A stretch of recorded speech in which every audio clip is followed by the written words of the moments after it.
विधानसभा चुनाव में बीजेपी के हार के कई कारण बताए जा रहे हैं, लेकिन एक कारण जिस पर किसी ने ध्यान नहीं दिया वो हम बता रहे हैं।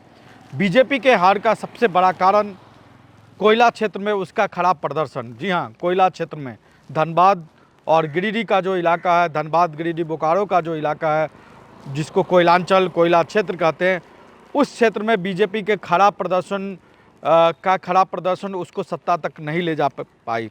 और उसके लिए जो सबसे बड़े कारण जो माने जा रहे हैं या जो समझ में आ रहा है वो है धनबाद से सांसद ढुल्लू महतो और गिरिडीह से आसू पार्टी के सांसद चंद्र प्रकाश चौधरी। जी हाँ, ये दोनों इलाके के दो बड़े सांसद ढुल्लू महतो और चंद्र प्रकाश चौधरी अपने भाई को चुनाव जिताने को लेकर इस तरीके से लगे हुए थे, या उनके लिए बीजेपी के लिए चुनाव प्रचार करने या बीजेपी उम्मीदवारों की जीत या एनडीए के उम्मीदवारों की जीत से ज़्यादा अपने भाई को चुनाव मैदान में जीत दिलाना सबसे ज़्यादा ज़रूरी हो गया था। तो वो एनडीए और बीजेपी के अन्य उम्मीदवारों के क्षेत्र पर ध्यान देने के बजाय वो दोनों ही सांसद अपने भाई को जिताने पर ज़्यादा ध्यान उन्होंने दिया। और जो हम आपको जानकारी दे रहे हैं उस जानकारी से आपको भी लगेगा कि हाँ, वाकई में ढुल्लू महतो ने बीजेपी को जिताने की जगह अपने भाई को जिताने पर ज़्यादा ध्यान दिया। और यही वजह रही कि कोयलांचल क्षेत्र में धनबाद और गिरिडीह के इलाके में बीजेपी ने, एनडीए ने इतना खराब प्रदर्शन किया। तो सबसे पहले बात हम ढुल्लू महतो की करेंगे। ढुल्लू महतो जो धनबाद से इस बार चुनाव जीत कर आए हैं और बाघमारा से इससे पहले वो विधायक थे और कोयला क्षेत्र में धनबाद के इलाके में उनका दबदबा बनाया जाता है। तो कोयले क्षेत्र में वर्चस्व राजनीति के माध्यम से ही स्थापित की जाती हो और उस राजनीतिक माध्यम से वर्चस्व स्थापित करने के लिए ढुल्लू महतो लगातार प्रयास करते रहे। बड़ी मशक्क़त के बाद लोकसभा चुनाव में भी उनको टिकट मिला और बड़ी मशक्क़त के बाद बाघमारा सीट से उनके भाई शत्रुघ्न महतो को टिकट मिला।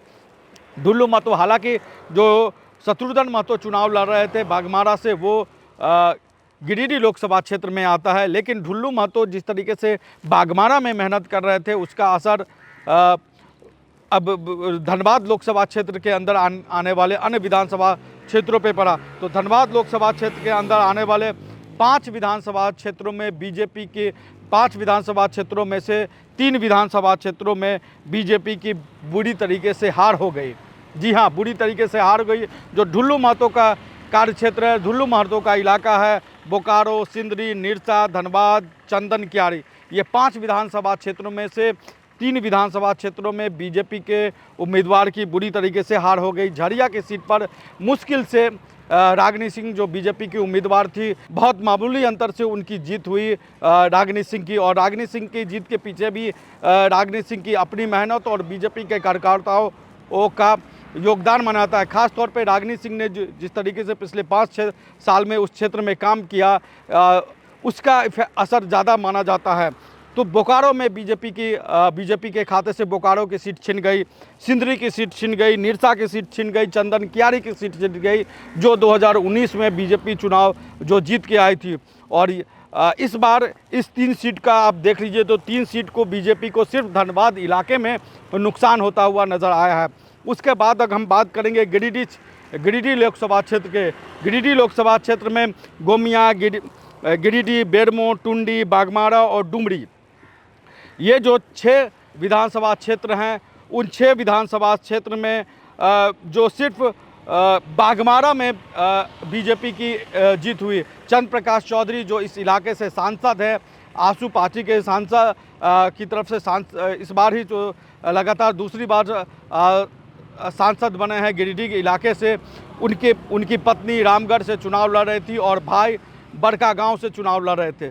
तो पत्नी और भाई को चुनाव जिताने के लिए या पत्नी और भाई के लिए चुनाव रणनीति बनाने में चंद्र प्रकाश चौधरी इतने व्यस्त थे कि वो एनडीए उम्मीदवारों के लिए उस तरीके का समय नहीं दे सके। और इसलिए आप देख लीजिए कि गोमिया, गिरिडीह, बेरमो, टुंडी और डुमरी, यानी कि 5 विधानसभा क्षेत्र में, गिरिडीह के 5 विधानसभा क्षेत्र में जो है वो बीजेपी की हार हो गई, एनडीए की हार हो गई। एकमात्र बाघमारा सीट पर बीजेपी की जीत हुई और बीजेपी की जीत इसलिए हुई बाघमारा सीट पर क्योंकि ढुल्लू महतो ने, जो धनबाद से सांसद हैं, उन्होंने अपना पूरा ध्यान धनबाद लोकसभा क्षेत्र को छोड़ के गिरिडीह लोकसभा क्षेत्र के बाघमारा से पूरा ध्यान लगा दिया था, जहां से उनके भाई शत्रुघ्न महतो चुनाव लड़ते थे। तो भाई के प्रेम में दोनों सांसदों ने एनडीए की, बीजेपी की लुटिया डुबो दी और सत्ता से कहीं ना कहीं बीजेपी दूर हो गई। और जो 2019 का हम जिक्र करेंगे कि 2019 में गिरिडीह लोकसभा क्षेत्र में अगर आप देखिए तो गोमिया में जो है आसू पार्टी के उम्मीदवार चुनाव जीत कर आए थे, और बाघमारा में भी जो आए थे एनडीए के उम्मीदवार जीत के आए थे। लेकिन इस बार चूंकि लोकसभा चुनाव में इन दोनों इलाकों में बीजेपी की जीत हुई और धनबाद और गिरिडीह में बड़ी जीत हुई एनडीए और बीजेपी की, तो ये उम्मीद की जा रही थी कि ये दोनों सांसद इस क्षेत्र में बीजेपी के झोली में, एनडीए के झोली में सीटें ला के देंगे। लेकिन ये दोनों सांसद अपने भाई को चुनाव जिताने में ज़्यादा लगे रहे और एनडीए उम्मीदवारों के चुनाव जिताने में उनका ध्यान नहीं रहा। खास तौर पे धनबाद क्षेत्र का हम इसलिए बात करेंगे क्योंकि ये शहरी इलाका है और बीजेपी का एक तरीके से कहा जाए तो अभेद किला है, गढ़ है। इस बार लोकसभा चुनाव में भी भारी वोटों के साथ ढुल्लू महतो जीत के धनबाद से सांसद बने। लेकिन इस क्षेत्र में ढुल्लू महतो ने, जब विधानसभा चुनाव की बारी आई तो ढुल्लू महतो बाघमारा में अपने भाई को जिताने में ज़्यादा लगे रहे। उस क्षेत्र में जो बीजेपी के उम्मीदवार थे उनको जिताने के लिए उन्होंने उस तरीके की मेहनत करने की नहीं की और खामियाजा एनडीए और बीजेपी को भुगतना पड़ा और आखिरकार बीजेपी सत्ता से दूर होती चली गई। तो झारखंड के तमाम राजनीतिक अपडेट के साथ हम आपके पास यूं ही आते रहेंगे और आप हमारे चैनल को लाइक करिए, सब्सक्राइब करिए और कमेंट करके बताइए कि आपको क्या लगता है कि धनबाद और गिरिडीह इलाकों में जो एनडीए की हार हुई, बीजेपी की हार हुई, इसके पीछे क्या इन दोनों सांसदों के द्वारा जो ढुलमुल रवैया अपनाया गया वो जिम्मेदार है या नहीं है। नमस्कार, जोहार।